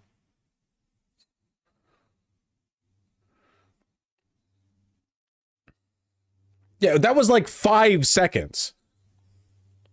That was all it took? Okay, there's a segment that I've been wanting to do for a little while because there's a point that I want to drive home, and it's a little bit, I don't think it's doomer, I just think it's kind of like the truth. The American media environment is reached a level of compromise that we haven't seen since the immediate post 9/11 era. I don't know if you guys remember, but, well, a lot of you literally weren't even alive. But after 9/11, there was exactly one opinion that you could have. It was it's not just a matter of patriotism. It is that every critical voice, every voice in mainstream media that was hesitant about state power, later on about the invasion of Iraq or earlier with Afghanistan, all of those voices were silenced. I mean that, like, they really were. In some cases, they just weren't hired again. The left-leaning or just more anti-government power individuals, people more skeptical of our role in the world militarily, they were not given a platform. A lot of them had their platforms ripped from them. Many of them chose to go silent and avoid facing the consequences. There are a million examples of this. I'm not going to waste time going through all of them. Everyone's heard of the Dixie Chicks and what happened to them. I'm not talking about that necessarily. Eventually, it became legal to disagree with the government again, but it took a little while. This happened during the Vietnam War as well, you know? Like, there was a point in time after the invasion of Vietnam where Americans were relatively okay with it because, you know, fighting communism and so on. And then after we started getting like video and TV and reports of what was going on in Vietnam, people really were not as happy about it. But it took a while for the anti-Vietnam War protests to ramp up to the point they did. And a lot of that was because for a time, if you were anti-Vietnam War, you were anti-American. You remember the age of McCarthyism, right? At least maybe you weren't there. I wasn't there, but you remember what it was described as, right? A period of time, the Red Scare, you know, professors losing their jobs because they were accused of being sympathetic to the Soviets. I mean, people all around the country, every field, every job, were scrutinized. It was a deeply authoritarian time. We are entering that time yet again. The media is captured. I saw this screenshot. It was remarkable to me. Right now, the Republicans are gearing up to tear this country limb from limb, you know, ruin it for everyone, left, right, whatever. These are notifications for new stories coming out from the Politico column after Joe Biden's pardoning of Hunter Biden, a move that I sympathize with, but ultimately think was a bad move. I mean, like, I don't really care. I hate Joe Biden. Hunter Biden, I still love, though. So I'm glad he's safe. These notifications are coming out at the same time as, was it Kesh Patel, the insane FBI director nominee from Trump? The guy who literally has an enemies list? The Republicans gear up to annihilate this country, to drive it into the dirt, to strip it down for parts and sell it to the, you know, highest bidder. And this is what Politico has to say. The media is deeply anti-Democrat. And that is not because the Democrats are anti-establishment. It's because the Republicans have done a much better job buying up media. It's the main reason the Democrats lost. It has nothing to do with how good a candidate is. After all, Trump's a terrible candidate, and Trump won. You know? It's about how effectively you buy up the media space. No one watches MSNBC. CNN has kowtowed to the right. Fox News is massive and only growing, and independent media has been bought as well. I saw these segments of Joe Rogan. Joe Rogan, who again used to endorse Bernie, supported Medicare for all. Look at this. Look at this. Well, I wanted to stay out of the presidential election shit. Yeah, it's gross. Because I feel like I had to. I feel like this is so nuts. This is so nuts. When that Tim Walz guy, that guy's, it's so nuts that guy was going to be the vice president. You're telling me, you're telling me this whole thing's fake then. You're telling me you don't care if someone's a liar. You don't care if they lied about their military rank, where they served. You don't care if they lie about being an assistant. You don't care if they lie about Tiananmen Square. There's too many things. This is so crazy. You would get fired if you were an assistant manager at a fucking oil changing company. But utterly, like, unbelievable. Like, genuine, like, impossible to believe. You are radicalized to the right and to participate in the election because of Tim Walz. Because Tim Walz said he was in China during a month, but he was in there during a different month. And he did not lie about his rank, but after he left the military, he didn't file the paperwork that allowed him to keep that rank after he left, so they technically demoted him one rank, but he did serve as that rank before he left. That's what, right? With Trump. Trump was the other guy, the one you endorsed. A lot of people say this is him being stupid. Don't get me wrong, Joe Rogan is stupid. If he was smart, he would have done a better job lying. He's just bought. He's bought. He is bought and paid for. Same things happen to TYT. Same things happen to a lot of other media institutions. Folks, I didn't think it was this bad, but we're in like a 90-10 right now. The media is all right-wing. They're fighting an uphill battle, Because at the end of the day, to be right-wing is to be anti-truth, anti-love, anti-reality. But with regard to, like, to what extent the media space is bought and controlled, it's all right-wing. And it's all gonna be right-wing for a while. It's done. I don't think you all understand the ramifications of this. We're talking about a level of media capture that's unprecedented in living memory. I mean, we're talking about every single day. You know, people often look back in history and they're like, well, how do people believe this at this point? How can people be so ignorant? You know, that's the media environment.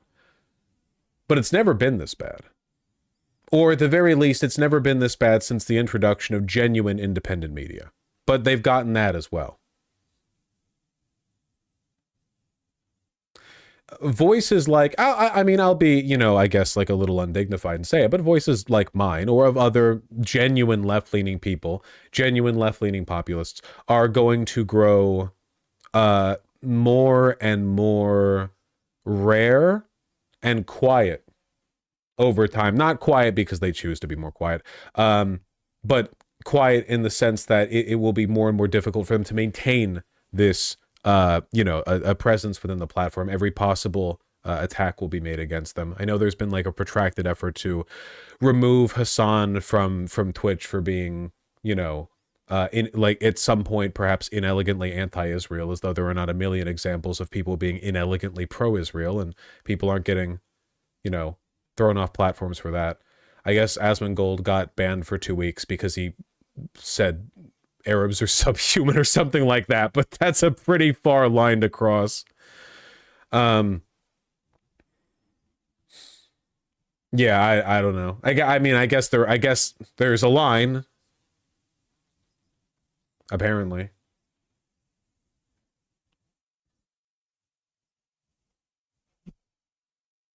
Anyway. Yeah, it just strikes me as particularly egregious in Joe Rogan's case because, like, again, when I say Joe Rogan's bot, I don't mean someone literally handed him a briefcase full of cash, at like $100 million and said, hey, be right wing. It's not like that. You know, Joe Rogan already exists in a space that is very, very, very, very, very susceptible to right-wing capture. You've got like Dude Bros, UFC, conspiracism, libertarianism, and he can see where the wind's blowing and just be right-wing because it appeals to pre-existing biases within his audience. You know, it's just following the wind.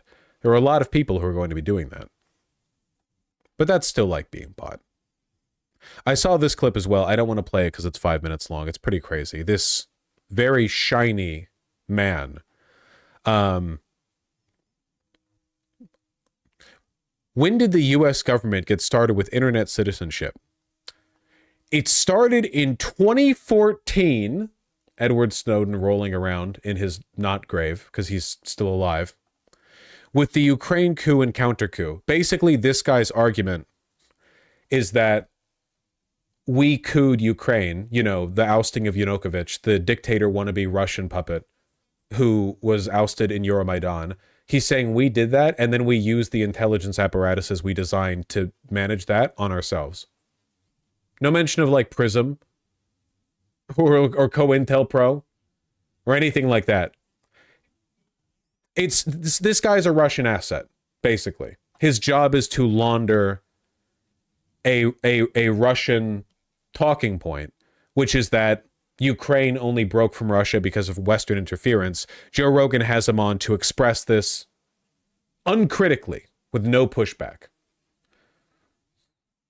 This is what I mean by bot. Like, this isn't being done out of an organic interest to entertain an audience or to, you know, learn anything. It's like, you know exactly what you're getting with people like this.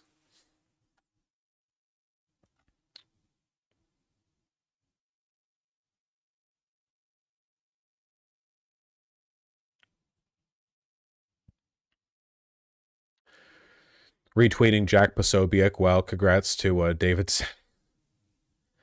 Pleased to announce David Sachs will be White House AI and crypto czar. Okay. That's from... Okay. Global fascist coalitions. Yeah, I mean, it's capital is international, and thus fascism is too. Clown car ass ideology. Yeah, crypto and AI czar. You're just bringing on like every wealthy piece of shit you know.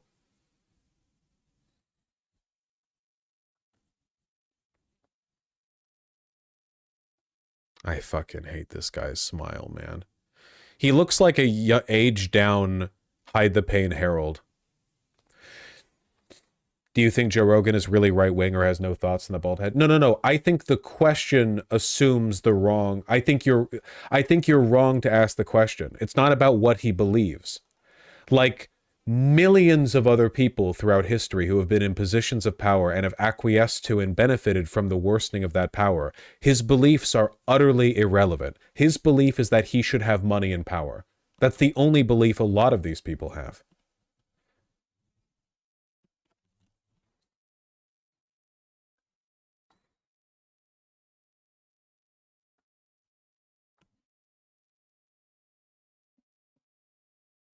Well,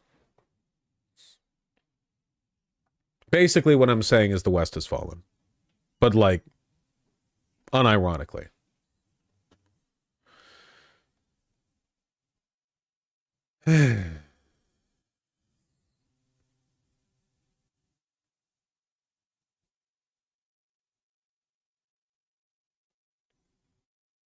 Why do we keep losing as leftists all the time? Maybe it was unwise for us to take the side opposite all the money and power in the world.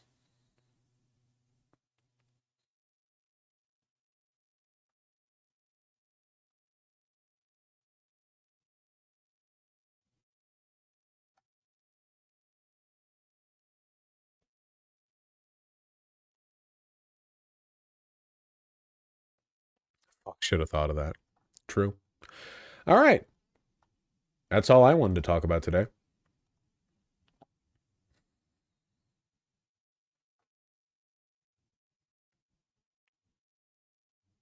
Good stream, streamer. Thanks, I appreciate that.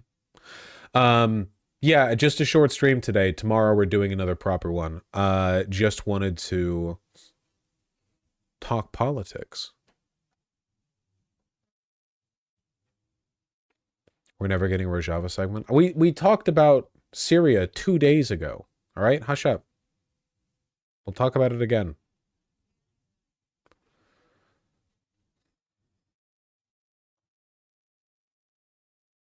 Damn, baby stream for real? Oh, quit whining. I'll read donations tomorrow, by the way.